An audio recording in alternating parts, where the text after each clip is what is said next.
It's 3:59 a.m.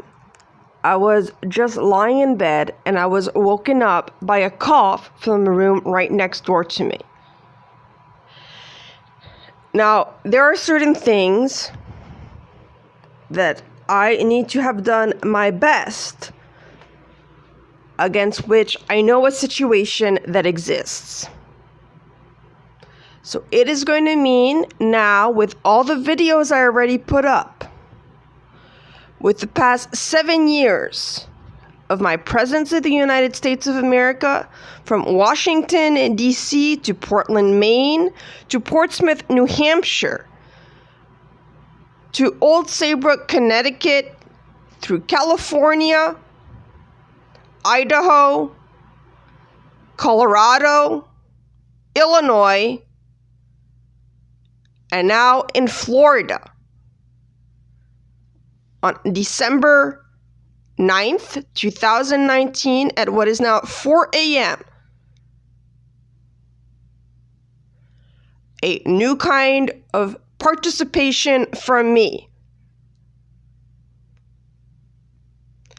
As you know, the videos show a few things.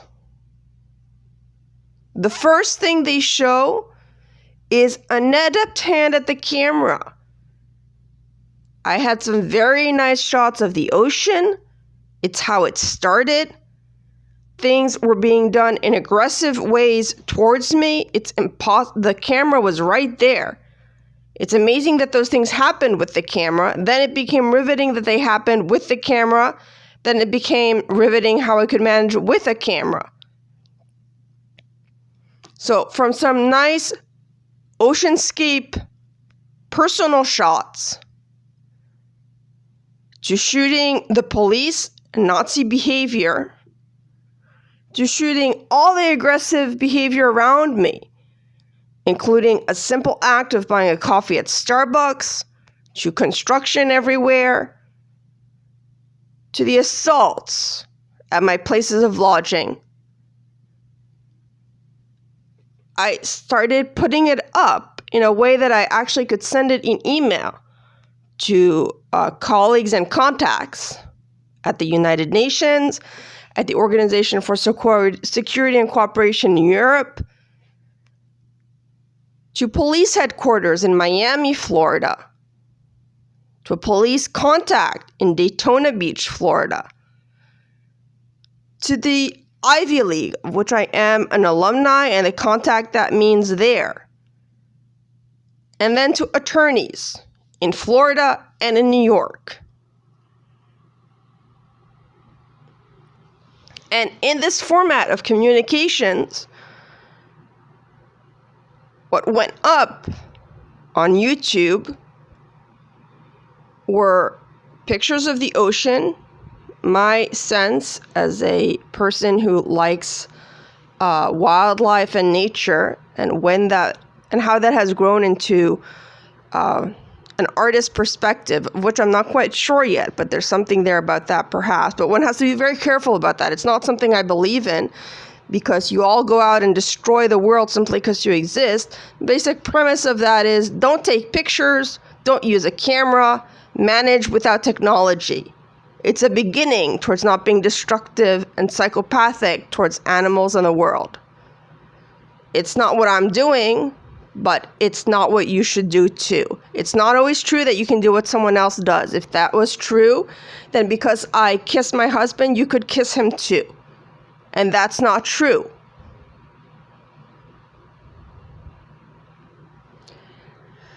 Then there's all those videos, and not all of them, because some of them are not going up on the internet. Problems with technology are a leitmotif of my life too. About aggression from the police, and then all the aggressions you've seen. Then that grew in, or that was part of words from me, which are risky and provocative. This is not what I would have expected of myself to put out on camera. But in the fast pace of aggressions and war, it is where my words went. And there is no time, nor is there right or sound intellect to say anything else, but that is what I said, that is what I can say, and that's what's going up.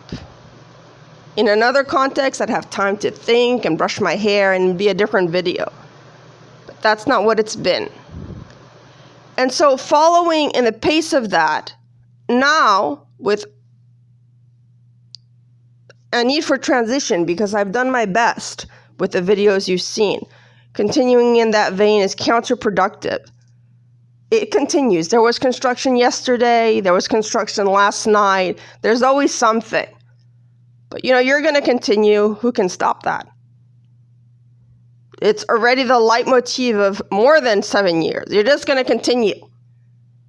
You're going to rape, and you're going to continue raping. Nothing's going to stop you. You're just rapist.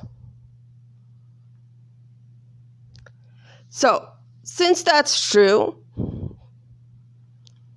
and now I'm waking up with, again, the need for the camera, it means defining the fact that it's gonna mean saying things as I just said. There's no time or energy for anything else. And that means putting myself on the line with a version of degradation and risk. But that's what I'm gonna do. So here goes.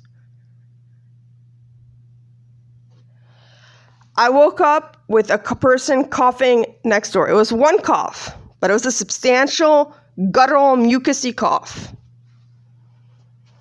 And this is absolutely not okay.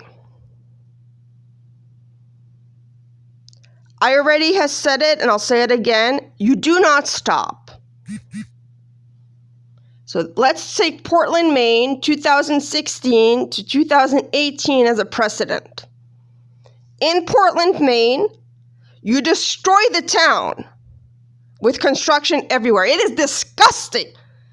And whoever is responsible for that construction is just the most disgusting person and people who exist. Just construction everywhere in Portland, Maine. It's just completely disgusting. It led to kicking me out of the town, but it's also disgusting in and of itself.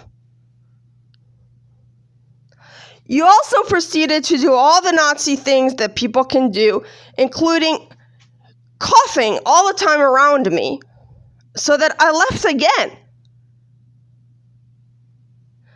Now, in the context of this morning at 4 a.m., the coughing is very specific. I was very, very sick yesterday and over the weekend. Very, very, very, very sick. You may like to watch movies and you may think I look cute sick, but I was very, very, very sick. Part of that pathology involved over a few hours coughing in a very serious and concerning way. That I am better now is not just run of the mill, I slept it off. It has to do with the world that is mine. Overnight, I got medicine, serious medicine, given to me by my friends and colleagues and family. And it worked. I slept well and I'm better. My husband also comes over at night, and I get through the days with that fact. These are not shareable things. You do not have a life of war and subterfuge in which you can only meet with your friends and family or husband at night. You haven't managed that. It's an act of valor, bravery, and intelligence which only I have managed. I wish for something else all the time, but it also matters to start stating some social comparisons that are absolute facts of merit and understanding. And you don't also have the resources I have, which are a version of medicine and resources of resources, such as planes and cars, that you do not have. I am me, with all the definitions you may know of me, including being a soldier and a decorated soldier in the Israeli army and a decorated soldier of the American army. Thank you very much. It is just something that happened in my life. I am an Israeli soldier first and foremost and always. But the American Army has not managed without me since childhood, and then in years that mattered. And it's meant again and again having that purple star on my lapel. That's just the way it is. And that means resources. I'm all alone, you're hurting me all the time, and I could die tomorrow is a constant line. But it also means resources none of you have. So I cough and I'm sick in my room, it means one thing. You cough, it's fucking hell. It means putting you in quarantine. That's a basic fact of hygiene and understanding. On the social comparison fact, it's just wrong. You can't go coughing around me. You can't go loitering my hotel floor and having parties on my hotel floor and all that. All of that is Nazism and it is wrong. And we're not going to do it all over again. We've been traveling all over the United States. You've done a lot and you continue. But the bottom line from any standpoint is no, no, and no. We are not doing it all over again. It's not because your friends did it in Maine that you get to do it here.